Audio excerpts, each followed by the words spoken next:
क्या गजब क्वेश्चन है, और उम्मीद है सभी को याद है, उम्मीद है सभी को याद है। जिसको याद नहीं है याद रखना है, क्वेश्चन आपके एग्जाम में पूछा जाता है, हर बार एग्जाम में हर बार पूछा जाता है। चलेगा, देखिए the dose of TT injection, TT injection जो लगाते टिटनस टॉक्साइड जो होता है, जानते हो टीटी, बिल्कुल जानते होंगे सब यार।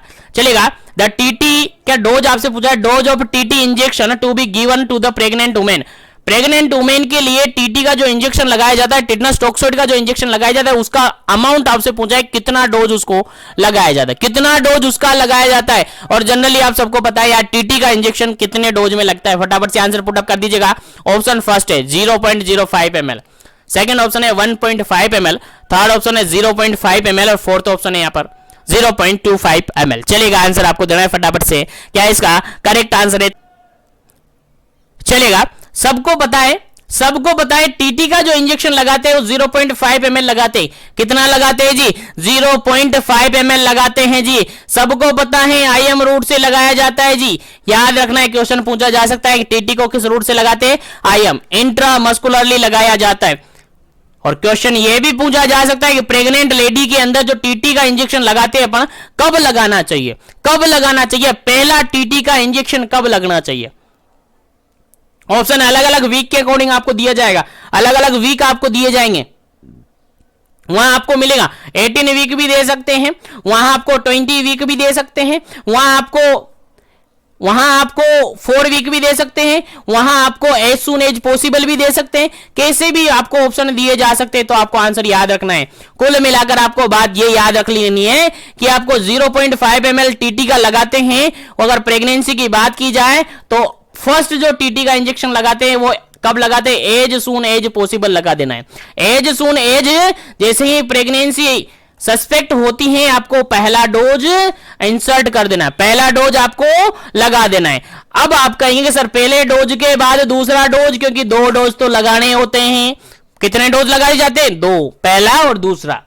अब पहला डोज लग गया है तो दूसरा हम कब लगाएंगे जी, पहला डोज कभी भी लगा सकते हैं। जैसे प्रेगनेंसी कंसीव हो चुके हैं, पता चल गया है कि हाँ प्रेगनेंसी कंसीव हो चुके हैं, तो पहला डोज आप लगा सकते हैं, पहला डोज आप लगा सकते हैं, एज सून एज पॉसिबल आप लगा सकते हैं।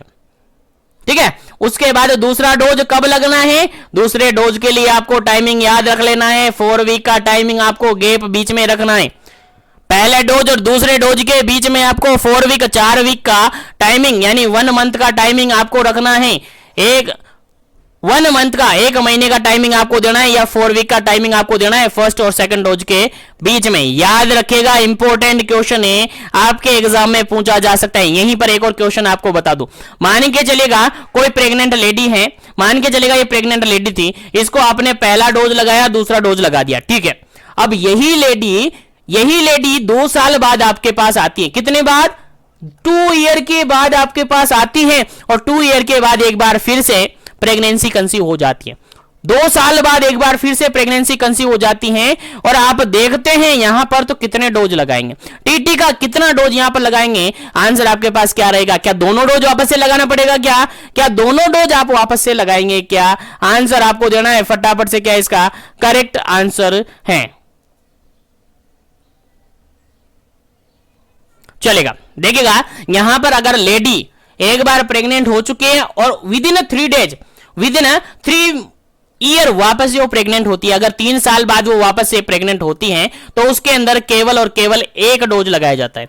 यानी प्रीवियसली लेडी फुली क्या है, दोनों टीटी के डोज लगाए हुआ है, फुली इम्यूनाइज की हुई है। अगर वो विद इन 3 साल के अंदर वापस से प्रेग्नेंट होती हैं, तो उसके अंदर केवल और केवल 1 डोज लगेगा, जिसको टीटी बूस्टर डोज के नाम से जाना जाता है। टीटी बूस्टर डोज के नाम से जाना जाता है, याद रखेगा, इंपॉर्टेंट क्वेश्चन है। अगर 3 साल के अंदर 3 इयर्स के अंदर प्रेगनेंसी कंसीव हो जाती है, तो उसको केवल 1 ही डोज लगेगा नेक्स्ट प्रेगनेंसी के अंदर। लेकिन अगर 3 साल के बाद आती हैं, तो फिर उसके वापस वही 2 डोज वहां पर टीटी के लगाने पड़ेंगे। तो उम्मीद है सारे क्वेश्चन आपको समझ में आ गए होंगे। तो इस सेशन को ज्यादा ज्यादा लाइक करें, ज्यादा ज्यादा शेयर करें, ताकि सभी तक सेशन पहुंचे, सभी तक क्वेश्चन पहुंचे, क्योंकि हम सारे क्वेश्चंस को इसी तरीके से कंटिन्यू सेशन को डिस्कस करेंगे। और आज के सेशन को यहीं पर मैं फिनिश करता हूं। नेक्स्ट क्वेश्चन के रिगार्डेड कल के सेशन में अपन डिस्कस करेंगे रिमेनिंग क्वेश्चन को।